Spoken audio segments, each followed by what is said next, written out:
His name is Curt, a really funny guy, and this is his podcast, In the Wry. It's the In the Wry Podcast. Curt Fletcher. Hey everybody, thanks for tuning in. It's In the Wry Podcast with Curt Fletcher, episode number 56. 56. I probably just record a quick one tonight. I have to catch a flight in the morning, and it's already midnight, and gotta get up pretty early.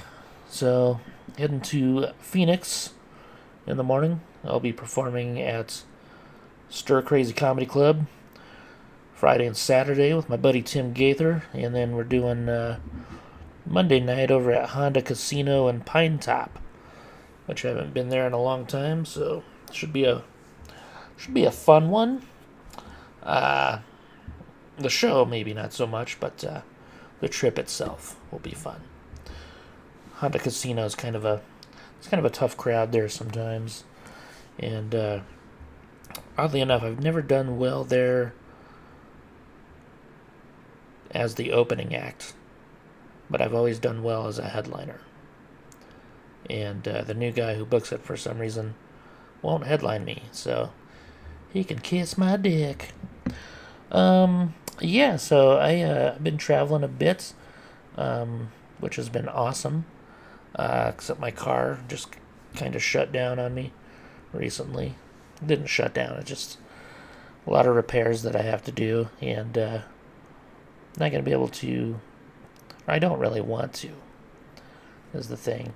All the repairs actually cost more than the car itself, so probably going to be shopping for a new car pretty soon, but I'm just going to fly to most of my gigs anyway. So last episode I actually forgot to talk about the show at Dry Heat Comedy Club. Talked about everything that, that week and stuff, but I don't think I actually talked about the show itself at Dry Heat. Maybe I did, but I don't remember doing it, so I'll talk about it now. And if you don't want to hear it, just fast forward, or just shut it off. It's actually a lot of fun. It was it was their opening weekend, and I had the late show Sunday, which I chose because I was out of town, and I had left Denver Sunday morning, so I want to get myself plenty of time to get back and all that. The show started at Sunday at like 9 o'clock p.m., which not a good time to do comedy, but we had an awesome crowd and awesome lineup. It was cool because I got to handpick my lineup, and we did the draft and all that. So I got a bunch of comics that I really wanted on my show, and they all did really well. So that was cool to see. I had Robert Eister host the show, and he did a fantastic job. He's one of the better hosts in town, in my opinion. He's really good at improvising and just coming up with shit. And so that was cool to have him host. And I had AJ Martinez feature for me, and he killed it. And that was cool to see. AJ doesn't get out very much to do comedy anymore, so it's always cool to see him when he does come out. He's one of those guys that's been in the scene for a long time. And so, just a super fun lineup. Everybody did great. Super happy with how it turned out and everything. Unfortunately, I didn't get... The video wasn't great from the show, but it was still super fun show. So if you're looking to, watch some comedy shows in Albuquerque, check out Dry Heat Comedy Club. Go to their website. They're going to be having shows all the time on weekends. They got open mic on Mondays and Wednesdays also. So, and they're going to have a lot of fun, different theme style shows and things like that. So that'll be a lot of fun. A little different than a a regular comedy club. You know, so it'll be cool. And it's tiny. It seats maybe 40 people, like 40 to 60, which is really cool, especially if it's packed. It's a nice little setting.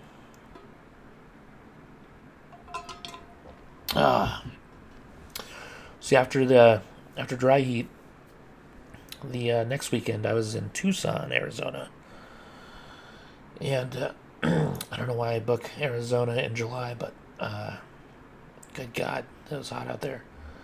But crowds were packed. So we did four shows at Laughs in Tucson, which I've been going there since 2003. And I don't remember the last time I had a bad set at that club. The crowds there are always amazing. Seriously, one of the best clubs in the country. It's a lot of fun. And so I've been working on this clean set. I've been working on this clean set, hoping to maybe get some bookings on some Carnival cruises and stuff like that. So Saturday they actually wanted the comics to do cleaner material, and so for the early show I did a completely clean set, and it went pretty well, I thought, and proved to myself that I could do a solid clean set at a comedy club, which was cool. I knew I could do it. It's hard to actually sit down and work on it and do it. So I did that, and then the late show I did a completely different set, and it was a lot dirtier. A lot dirtier than most of my sets, honestly. But it was fun. And I got to work with Jose Sardui, who's a super funny guy, super nice guy. I met Jose back, I think it was 2007. We did it was called the HBO Lucky 21 contest. And so the whole thing was like, the first round of each contest was at a comedy club. So the comedy club would pick like 10 locals to perform, and then 2 of those people were selected to advance to the next round. So it was my round was at Laughs in Albuquerque, and man, it was a great lineup. I was on there, of course. The other person that got us selected from our show was Scotty Goff, and then so it was cool. Such a cool lineup. Freddie Charles was there. James R. Zingelman was there. I'm trying to think of who else was there in 2007. I want to say maybe Mark Shooter was there. God, it's been so long. Anyway, so I had a really good set. I was super excited about that. And I got to go to Houston. So me and Scotty got to go to Houston and perform. So it was, 2 from Laughs and 2 from other clubs. There was a total of 10 comics in Houston, I think, too. Maybe 12. So then from there, then everything was voted on online, which was stupid. But so I got to perform at the Houston Improv for that, and man, that was a really crazy lineup. A lot of awesome comics. I remember the Improv was a cool venue, and in the green room they had a TV, so I remember that. I don't know if you guys remember the Geico commercials with the stupid cavemen. The commercials are funny, so they decided to do a sitcom based on these characters, and so the premiere of that was that night, so we were watching it in the green room and just making fun of how terrible it was, because it was really bad. But anyways, Jose was on that night, and I got to meet him, and that's probably the first time I've seen him since then, so it was cool to get to work with him, and just chat with him a little bit, and he crushed it all weekend too, so just a lot of fun. The opening act was really cool too. He's a local dude from Tucson named Drake Belt, really funny guy. He's only been doing it for a couple years, so It's always cool to see the newbies, and I think he's gonna do pretty well. So yeah, Tucson was awesome. Got to hang out with my friend Jessica. She was lets me crash at her place when I'm out there, and her AC was broken. Luckily, she had like a little portable unit, so we just hang out and eat pizza and watch Practical Jokers and get stoned and make prank calls and shit. Like we're like still 15, so it's a pretty fun time. After Tucson, I was in Mescalero, New Mexico, at the Inn of the Mountain Gods, and got to perform with my old friend Ron Feingold, who I've known since probably 2003 or 4. And so this is cool. Ron actually flew into town a day early, so went and picked him up and hung out a little bit in the afternoon, and then went and picked him up in the morning to drive down to Mescalero.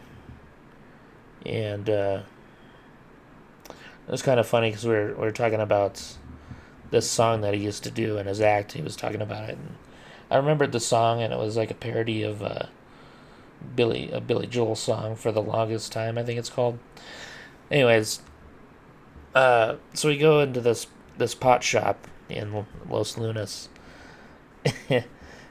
and that song comes on, the Billy Joel song, and it's so fun. I hadn't heard that song in years, and Ron hadn't heard it either. It was just so funny because we were literally just talking about it like a minute before we went into the shop, and then it came on. So that's pretty funny. And then, so yeah, we ended up going down to the Inn of the Mountain Gods. I always have fun down there. It's a really cool hotel. It's right on a lake. It's one of those gigs where you wish you could be there a couple extra days, Like the room's nice and everything, like nice little balcony you could sit out on and enjoy the lake and stuff like that.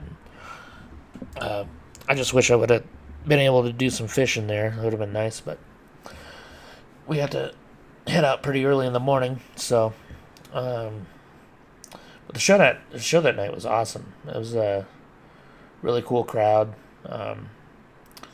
It's another good crowd to work on some of your cleaner material too. It's usually an older crowd. So yeah, I got to work on some cleaner material, and they had an opener from El Paso. It was really funny, and he brought his buddy along to do a guest spot, and they were super cool. And then I got to meet my friend Steven's brother, Steven Michael Quesada, from Breaking Bad. His brother was at the show, and it's funny because like as soon as he started talking to me, I was like, man, yeah, this guy's definitely Steven's brother. He has all the same mannerisms and stuff, and talks like him. So that was pretty cool. But yeah, we did the show. Went really well. I thought anyway. And yeah, so we had to wake up early and hit the road so Ron could catch his flight to Colorado. He's doing Loonies this weekend, or last weekend, I guess now. So yeah, those are the shows I've been doing lately. Got a ton of shows coming up. Been watching a lot more comedy specials lately. I don't know if you guys have watched any of the Netflix as a Joke specials from the Netflix as a Joke Comedy Festival or whatever. But man, some of those are really, really bad. And I don't know, I've talked to a few of my friends about it, and they agreed that a lot of them are pretty terrible. There's some funny sets here and there, and but I think I watched most of them.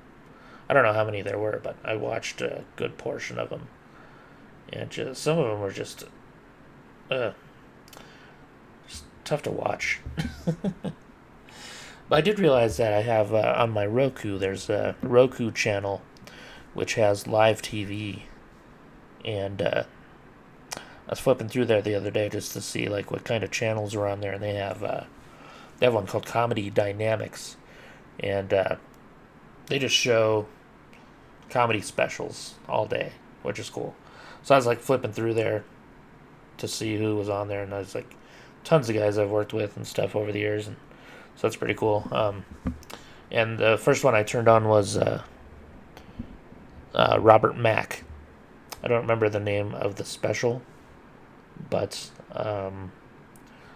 Robert Mack is one of the best writers I've ever worked with. And I think I only worked with him once, but he used to come to Laughs in Albuquerque. And I still quote quite a few of his jokes because they're just, they're quick and funny. Like, my favorite joke he does, he says, guess who failed French class? Moi. It's just one of the funniest one-liners I've ever heard. I don't know. So, yeah, if you like really clever writing, check out Robert Mack for sure. He's one of the best.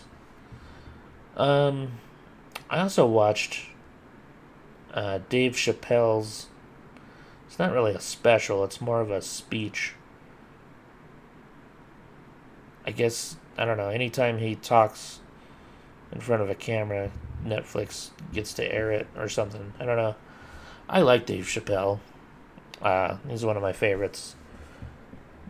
But he was talking about his special called The Closer, which is, one of the most talked about comedy specials of all time. Which I thought was a good special, but I still don't think it's his best. I always love Killing Them Softly. But it was a good special. It wasn't terrible. I know a lot of people hate it, but so Dave, during this little speech he was doing, not little speech, but so he referred to The Closer as a masterpiece, which I don't know. I mean, I like his confidence. I don't know if I'd call it a masterpiece, but he also said this. This kind of, I don't know. I'm curious to see like what other comedians think about what he said here. He said, "I challenge all my peers to make its equal. They cannot, I'm sure. It will be decades before you ever see someone in my genre as proficient as me. I am a once-in-a-lifetime talent." So, I wish I had that dude's confidence, I tell you that. And, I mean, there's no way I'm going to make a special that's equal to any of his in my lifetime. But I think somebody's going to. I don't think it's going to be decades before you see anything like that. Like, I haven't seen Bill Burr's new special live at Red Rocks. I'm planning on watching that sometime this week. I was going to do it tonight, but it's already past midnight, and I got to sleep a little bit. But I'd be willing to bet that Bill Burr's new special is going to be on par with anything that Dave's done lately. So yeah, I don't know. But yeah, I've always liked Dave. I love the way that, he just has no fear. He talks about whatever he wants to talk about, which I think should be a thing in comedy. Like, you shouldn't be afraid to talk about stuff.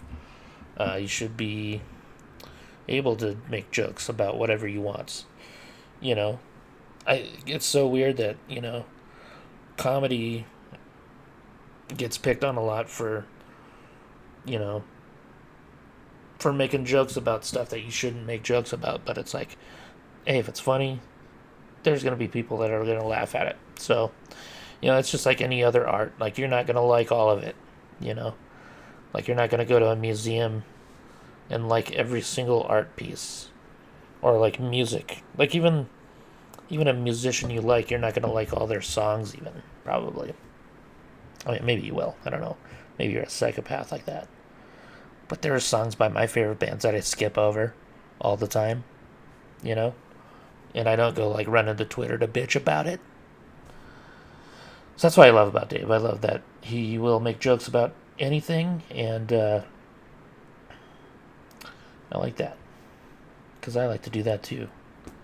Man, I'm going to cut this kind of short this week. I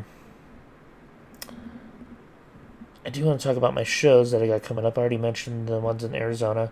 Then I have one July 22nd at Revel Nightclub in Albuquerque with Butch Escobar, which I have no idea who that dude is. But I get to open for him. So hopefully he brings a crowd, because I sure as hell ain't gonna. And then I got a couple shows with Mark Doyle and John Payton coming up. July 27th, Las Cruces, Rio Grande Theater. July 30th in Taos, at the Taos Center for Performing Arts, I think it is. I can't read my writing. Then July 31st, I'll be at the Lobo Theater in Albuquerque. Got an awesome lineup for that one. Then I head out to Vegas to August 1st through 3rd. I'll be at the Laugh Factory. Then August 10th through the 13th, be at the Looney Bin in Oklahoma City. And August 18th through the 20th, I'll be at the Looney Bin in Wichita. So that's what I got coming up for the next month. Yeah, come see a show if you're in one of those areas or whatever. Yeah, I'm excited for the Vegas trip. I'm gonna hang out there for about a week or so. Just get myself a little vacation after the shows that week, and see some old friends and stuff. So that'll be cool. Yeah, I'm excited to. So this week I'm gonna watch Bill Burr's new special, and I still haven't watched Norm Macdonald's one. So I'll watch that this week too. So I'll talk about that next week. I don't think there's anything else I wanted to go over. So yeah, that's it for this week. Thanks for tuning in, you guys. Yeah, I'd love to hear your opinions on Dave Chapelle, like what he said. That's pretty interesting. So I don't know. Like I said, I wish I had his confidence, because I'm not even close. A lot of times I've recorded I don't know how many podcasts and then deleted them, you know. But yeah, this podcast I just recorded, though, is a masterpiece, and I challenge all of my peers to make its equal, because I'm sure they cannot. All right, I'll hopefully record another one next week, so we'll talk to you later. Thanks for tuning in. Follow me on YouTube, subscribe or whatever. Follow me on all the social media. We'll be friends on there. That'll be cool. And yeah, thanks for tuning in. Talk to you next week. Bye. You guys get your neighbor's mail in your mailbox? Yeah, what do you guys do with it? You guys give it back? What'd you say? Yeah, you do? Something generally, okay. Sometimes, okay. Okay. What kind of things do you keep? Definitely not shirt buttons.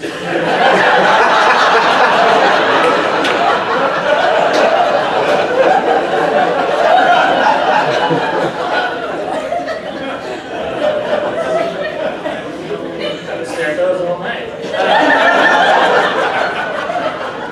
Make me bisexual, you guys. Jeff and Drake are loving it up here.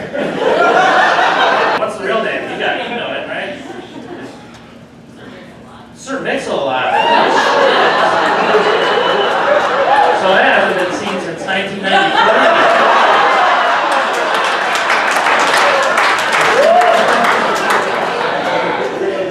Oh my God. Does it give you lockjaw? That's a song that's